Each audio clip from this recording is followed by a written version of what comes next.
I want you to leave me one of these emojis down below if you've remembered to apply your sunscreen today.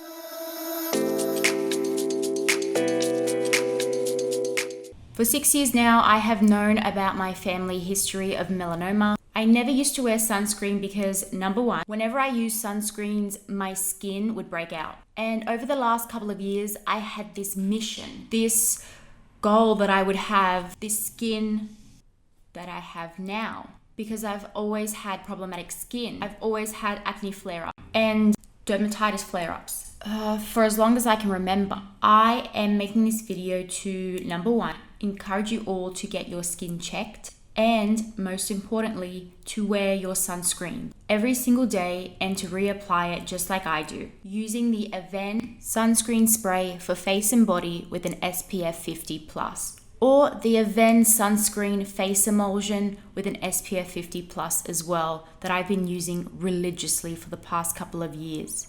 I am very thankful that I have found a sunscreen that not only protects my skin, is beautifully formulated for sensitive skin types, including those with breakouts, and reapplies over makeup so that I can always live my, let's call it my personal skin best.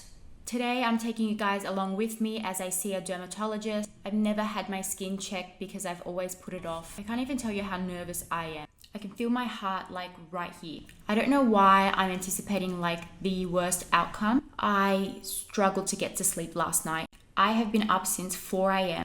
All right, let's go and meet Dr. Tong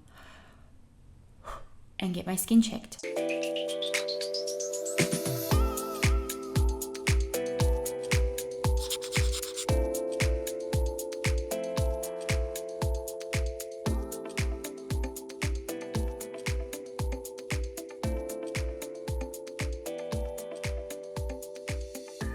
Philip Tong. I'm a dermatologist here in Bondi Junction. I have an interest in treating skin cancers, raising awareness for skin safety and skin health. Hi Ruby, thanks for coming to see me today. How can I help?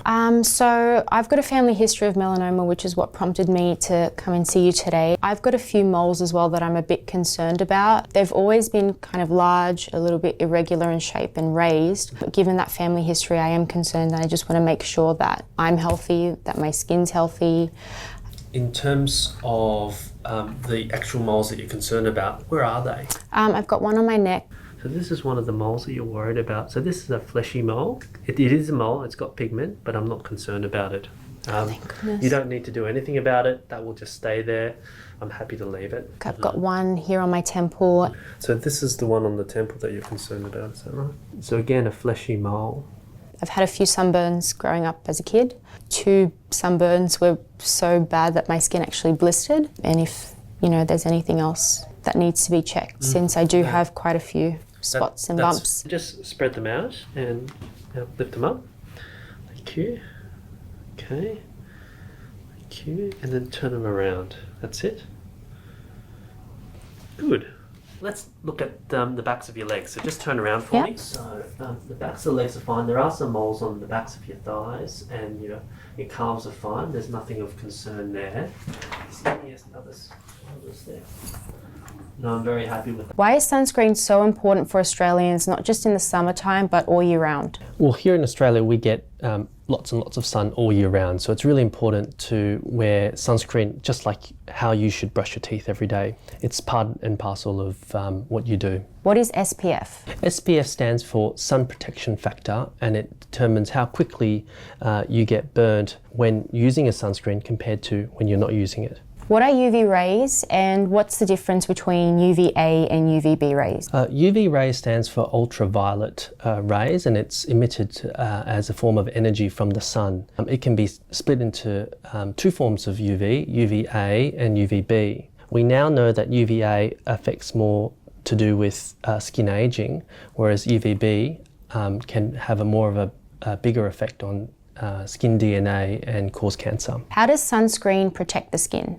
Sunscreens protect the skin via a number of ways. So there are two main types of sunscreens, chemical sunscreens as well as physical sunscreens. So with chemical sunscreens, they absorb the damaging rays from the sun, whereas physical sunscreens or physical blockers, they reflect away the damaging UV rays. How much sunscreen do we need to use for our face, for example? I find a lot of my patients aren't actually using the correct documented requirement of sunscreen to achieve the packaging's SPF factor. Generally for a face, you need to have about a teaspoon of sunscreen to achieve the reported SPF on the package of the sunscreen. What do we need to look for on the packaging of a product when choosing a sunscreen? I like to recommend my patients to have at least an SPF 50, factor 50 plus, broad spectrum, hence covering both the UVA and UVB. Because I'm in dermatology, I do like my patients not to get breakouts whilst using their sunscreen, so preferably find a sunscreen that's lightweight and preferably says non-comedogenic. Can you still use sunscreen if you've got sensitive, irritable skin? What attributes make a sunscreen good for sensitive skin? So that's a really good question, Ruby, because a lot of my patients do get or experience sensitivity from sunscreens. For these patients, I often recommend finding a sunscreen that contain more physical blockers such as zinc oxide or titanium dioxide. So look out for these ingredients when choosing a sunscreen for sensitive skin. How often do we need to reapply our sunscreen? I generally recommend reapplying your sunscreen every 4 hours. However, that changes if you're in water. My recommendation if you are swimming is to reapply every 2 hours if you plan to be in the water.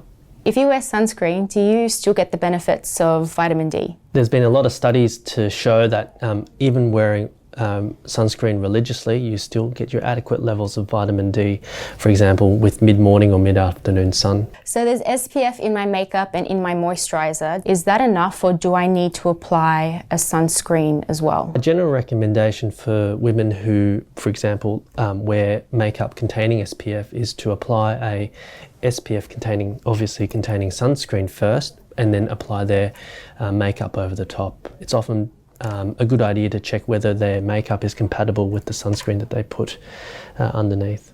What should I apply first? Is it moisturizer, then sunscreen, or is it the other way around? That's an excellent question. I generally recommend applying a moisturizer first before applying a sunscreen.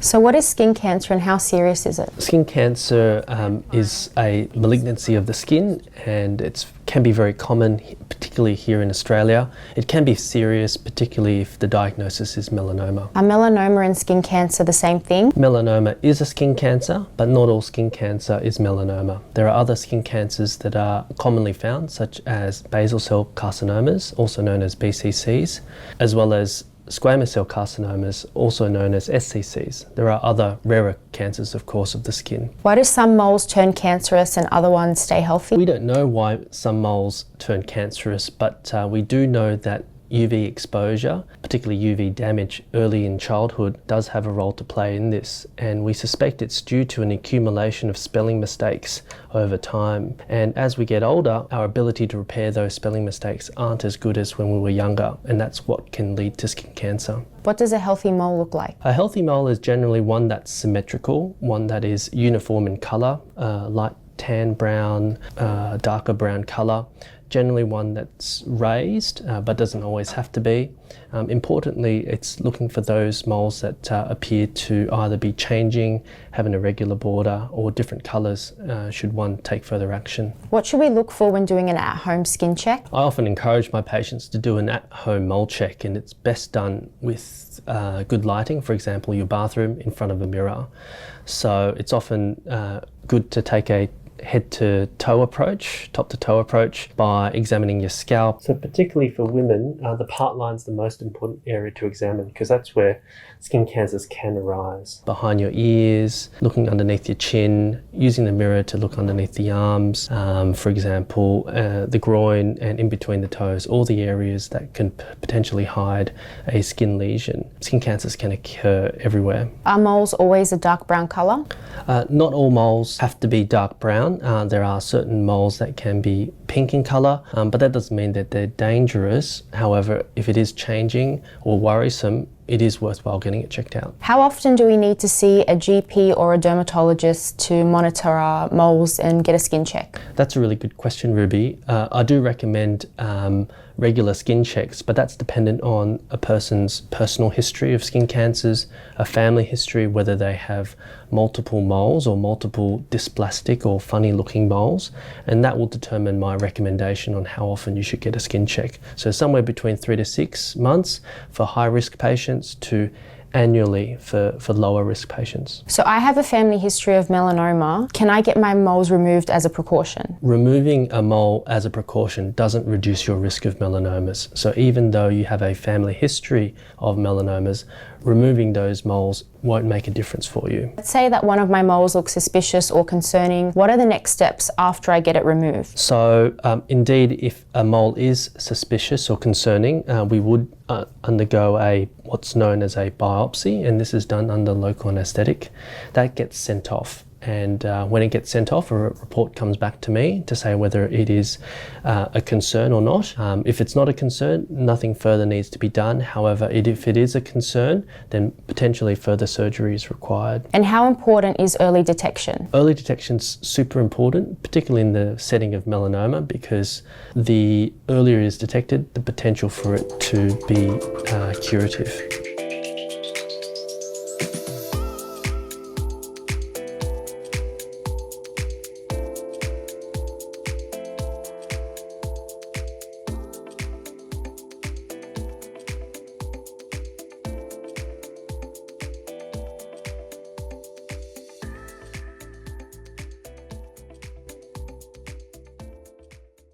Start off by applying my thinnest products first. So think of your essence, your toners, things that are very, very thin and easy to penetrate the skin.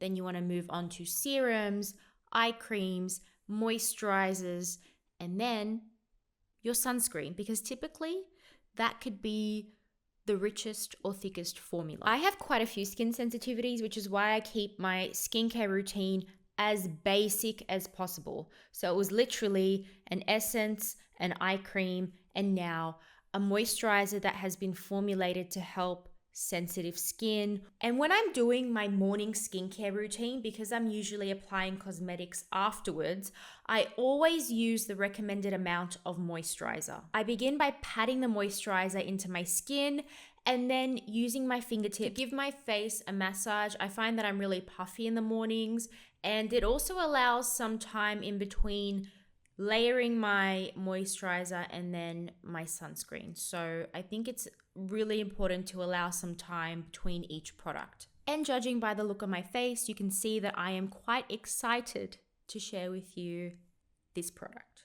This is the Aven SPF 50 Plus Sunscreen Emulsion for the face. You will love this product if you have sensitive skin, if you have problematic skin, if you are a makeup lover and you are searching for a sunscreen that will wear beautifully underneath makeup that won't affect the performance of your base makeup, allows your complexion products to wear beautifully throughout the day, and this formula can be reapplied over makeup so that you can make sure that your skin is protected throughout the day. I always use 3 to 5 pumps of sunscreen, and ideally you want to be using a teaspoon's amount worth of product to cover the skin on your face, your neck, and also on your ears too. For the skin on my body, I just find it is super convenient and time efficient to use a spray-on formula. This is the one that I reach for on a daily basis because it is so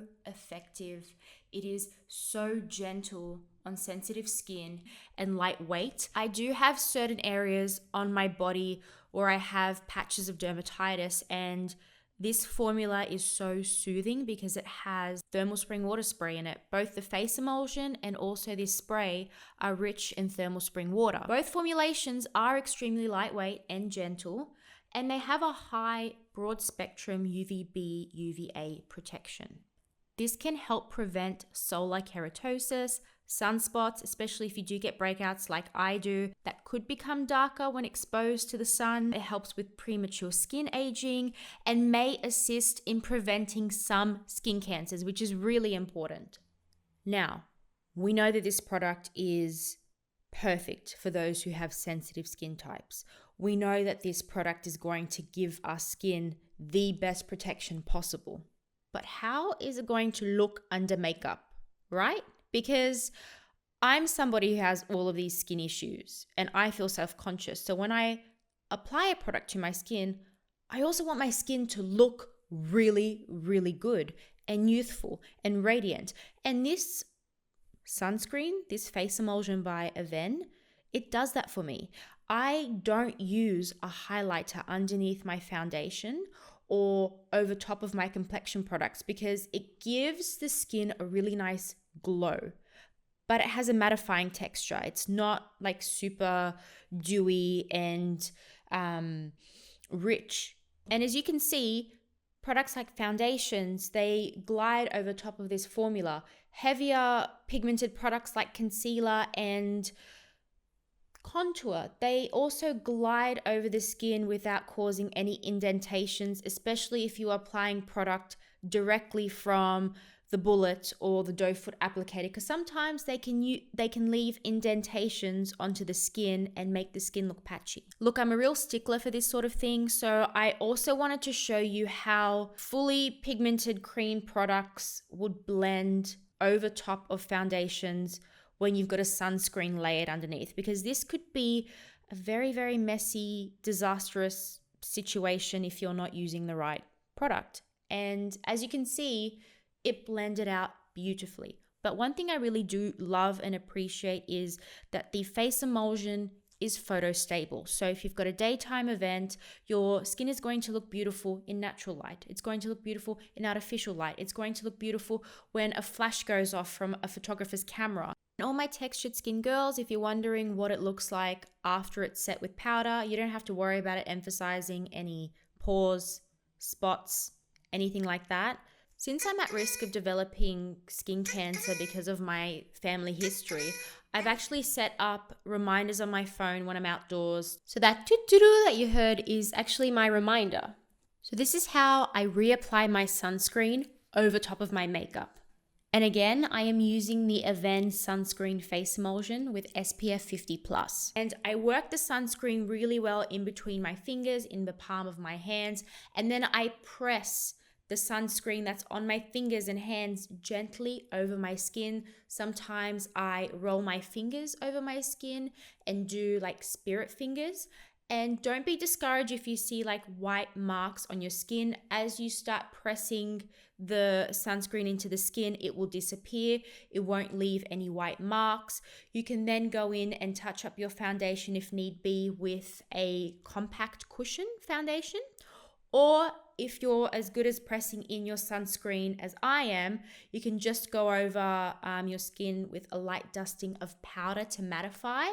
And then if you need to like reapply your blusher or bronzer, which is what I'm doing here, like your pigmented powder products reapply beautifully over your makeup and your sunscreen application.